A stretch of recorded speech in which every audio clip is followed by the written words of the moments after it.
प्रिय विद्यार्थियों, स्नातकोत्तर उत्तरार्ध संस्कृत के चतुर्थ प्रश्न पत्र में निर्धारित कारक प्रकरण का अध्ययन करते हुए आज हम तृतीया विभक्ति से अपना अध्ययन प्रारंभ करते हैं। तृतीया विभक्ति में प्रथम सूत्र है आपका स्वतंत्रः कर्ता।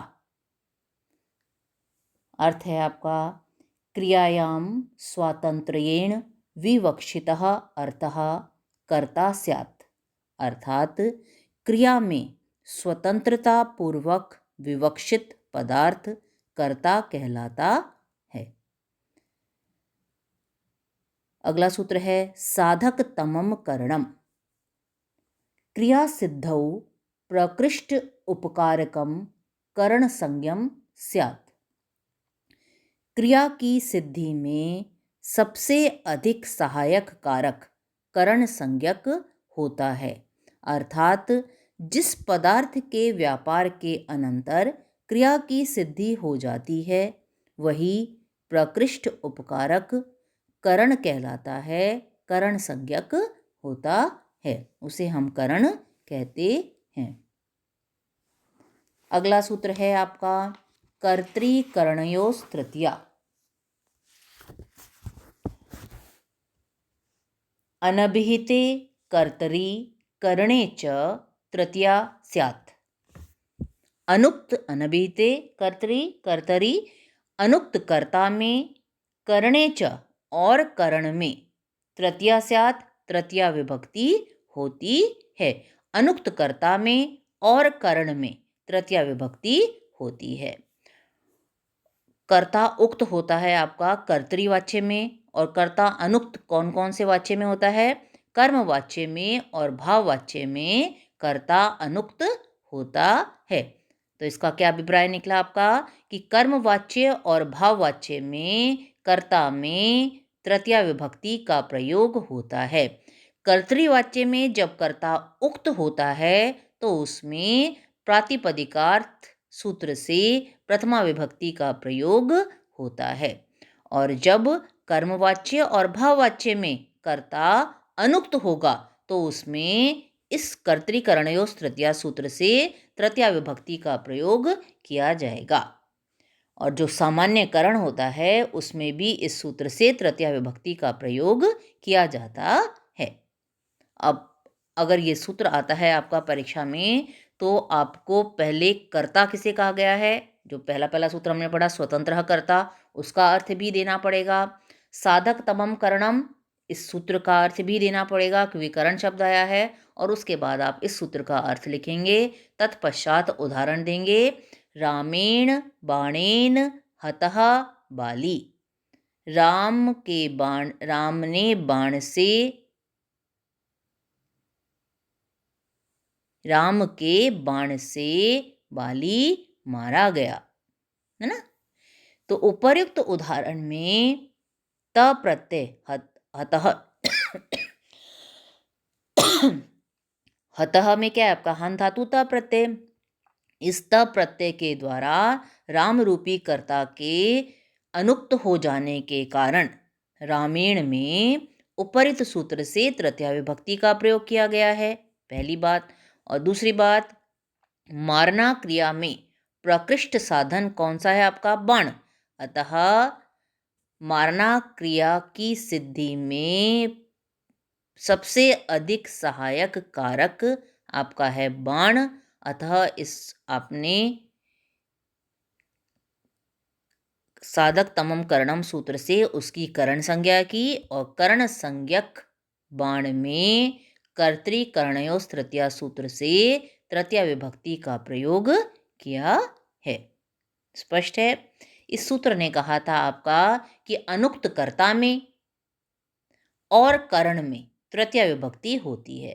तो रामेण बाणेन हतः बाली, इस उदाहरण में अनुक्त कर्ता राम में और करण रूप बाण में उपरित सूत्र से तृतीया विभक्ति का प्रयोग किया गया है।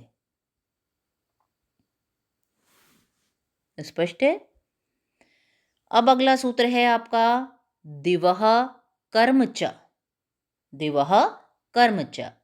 तो दिवः साधक तमम कारकम कर्म संज्ञम स्यात् चात् करण संज्ञम। अर्थ क्या है इसका आपका? दिवः यानी दिव, खेलना अर्थ वाली, है ना। दिव धातु के साधकतम कारक की कर्म संज्ञा होती है और करण संज्ञा भी होती है। देखिए साधकतम कारक है तो साधक तमम करणम से करण संज्ञा होगी, और करण संज्ञा होने पर स्वभावतः तृतीया विभक्ति का प्रयोग तो होगा ही। लेकिन ये सूत्र कहता है कि तृतीया विभक्ति के साथ साथ दिव धातु के साधकतम कारक की कर्म संज्ञा भी होगी, और कर्म संज्ञा होने पर आप द्वितीय विभक्ति का प्रयोग करेंगे। यानी दिव धातु के साधकतम कारक की कर्म संज्ञा करके द्वितीय विभक्ति और करण संज्ञा में तृतीय विभक्ति का प्रयोग हमारे द्वारा किया जाएगा। उदाहरण है आपका अक्षय अक्षान व दिव्यति, पासों से खेलता है। तो उपरित उदाहरण में दिव धातु खेलना अर्थ वाली है यहाँ पर, तो दिव धातु के साधकतम कारक अक्ष की उपरित सूत्र से कर्म संज्ञा करने पर अक्षान पद प्रयुक्त होगा, और करण संज्ञा करने पर अक्षय पद प्रयुक्त होगा, है ना। मतलब सामान्य अर्थ निकल रहा है ये, दिवह कर्म च, दिव धातु के कर्म संज्ञा भी च, और पूरा अर्थ क्या निकला कि दिव धातु का जो साधकतम कारक है उसकी करण संज्ञा तो होती ही है, और इस सूत्र से उसकी कर्म संज्ञा भी होगी। और स्वाभाविक रूप से कर्म संज्ञा होने पर कर्मणि द्वितीया से द्वितीया का प्रयोग करेंगे, और करण संज्ञा करने पर आप कर्तृकर्णयोः तृतीया सूत्र से तृतीया का प्रयोग करते हैं। स्पष्ट है? अब अगले सूत्र पर आइए आप। ये सूत्र क्या कहता है? अपवर्गे तृतीया। अपवर्गे तृतीया। अपवर्गः, अपवर्ग का अर्थ क्या है? अपवर्गः फल प्राप्ति ही। अपवर्ग का अर्थ है फल की प्राप्ति, कार्य की सिद्धि। तस्याम द्योत्यायाम, उसके द्योतित होने पर, अर्थात फल की प्राप्ति या कार्य सिद्धि के द्योतित होने पर काल अध्वनों, कालवाची और मार्गवाची शब्दों से अत्यंत संयोगे, अत्यंत संयोग होने पर, निरंतर संयोग होने पर, निरंतरता बनी रहने पर तृतीया स्यात्, तृतीया विभक्ति का प्रयोग किया जाता है। अपवर्ग अर्थात फल की प्राप्ति के द्योतित होने पर कालवाची और मार्गवाची शब्दों में अत्यंत संयोग की स्थिति में तृतीया विभक्ति का प्रयोग किया जाता है। अत्यंत संयोग का अर्थ क्या है? निरंतरता, लगातार होना चाहिए, बीच में रुकना नहीं चाहिए, कोई बाधा नहीं आनी चाहिए। तो जब कार्य की सिद्धि या अपना परिणाम, जो कार्य की सिद्धि है, फल की प्राप्ति है, वो दृष्टिगोचर हो, और दूसरा क्या हो? निरंतरता वहाँ पर बनी हुई, यानी कि आज पढ़ा, फिर 4 दिन का अंतराल दे दिया, फिर पढ़ाई की, और फिर वो आपने जो पाठ था आपका वो कंठस्थ कर लिया। ऐसा नहीं होना चाहिए। निरंतर यानी प्रतिदिन आप उसका अध्ययन कर रहे हैं, लगातार आप उसका अध्ययन कर रहे हैं, और आपने 7 दिन में या महीने भर में उस वेद के भाग का अध्ययन पूर्ण कर लिया, उसे हृदयंगम कर लिया, तो ये फल की प्राप्ति हो गई आपकी। तब हम जो कालवाची शब्द था या मार्गवाची जो भी शब्द आएगा उसमें इस सूत्र से तृतीया विभक्ति का प्रयोग करेंगे। उदाहरण है आपका इसका, अहना क्रोशेन व अनुवाकः अधीतः।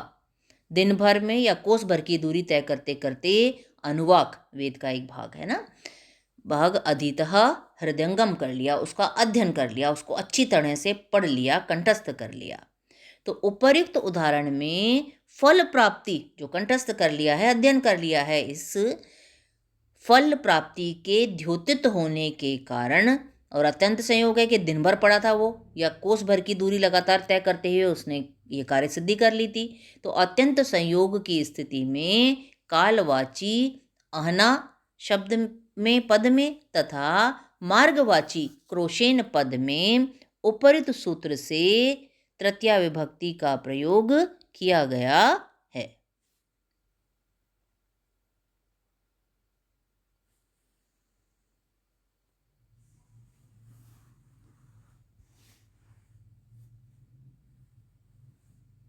स्पष्ट है? अब यहाँ ये कहते हैं एक चीज़ कि अपवर्गे किम, कि अपवर्ग यानी फल प्राप्ति के द्योतित होने पर ही अत्यंत संयोग की स्थिति में कालवाची या मार्गवाची पद में तृतीया का प्रयोग किया जाता है। यदि फल की प्राप्ति द्योतित नहीं होगी तो अत्यंत संयोग होने पर भी कालवाची और मार्गवाची पद में क्या करेंगे आप? तृतीया विभक्ति का प्रयोग नहीं करेंगे, अपितु नियमानुसार द्वितीया का प्रयोग होगा और रूप बनेगा आपका मासम अधीतः न आयातः। महीने भर तक अध्ययन किया लेकिन फिर भी उसे अनुवाक का अध्ययन पूरा नहीं कर पाया या कंठस्थ नहीं हो पाया। इसे आप ध्यान से देखिएगा। इसी क्रम में कल हम आगे बढ़ेंगे। आज के लिए इतना ही।